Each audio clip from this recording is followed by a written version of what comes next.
Наш президент Владимир Путин на одном из совещаний сказал, что в связи с хабаровским делом, что очень странно, что у нас до сих пор нет закона о защите животных.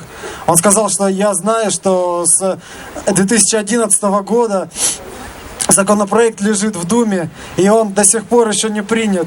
Проблема в том, что в первоначальном тексте закона очень много пунктов, в которых описаны причины, по которым можно делать умерщвление животных. Сейчас мы не знаем, как пишется закон, нету никаких открытых текстов, и очень многие переживают, чтобы эвтаназия и умерщвление бездомных животных не попали в этот большой федеральный закон. Зоозащитников мало кто об этой проблеме думает, а когда уже такие вопиющие случаи, как с хабаровскими живодерками или Банэко, они придали огласки, и общественность начала об этом думать. Вот в конечном итоге даже президент Путин об этом уже сказал, что давайте куда-то двигать как-то этот закон.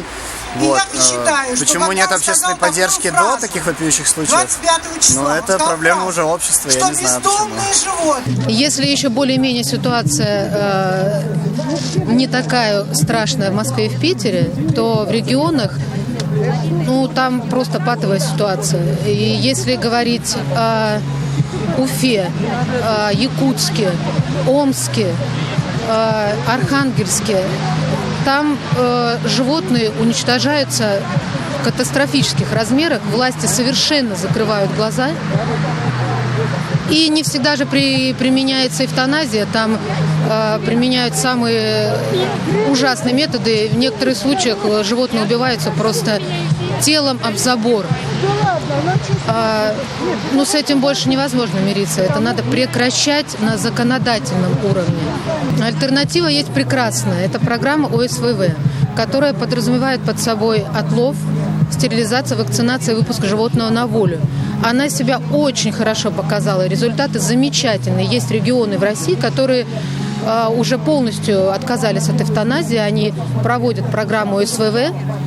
И замечательные показатели. Животные становятся менее агрессивными, а животное стерилизованное, оно вообще не агрессивно. Все равно эти деньги выделяются. Но выделяются на данный момент на умерщвление. Это ужасно. Эти же деньги можно перенаправить на программу ОСВВ. Это решит вопрос. Как мы относимся к животным, так мы и относимся к жизни в целом. Вот сейчас это эвтаназия. Сначала мы будем убивать животных, потом бомжей и так дальше.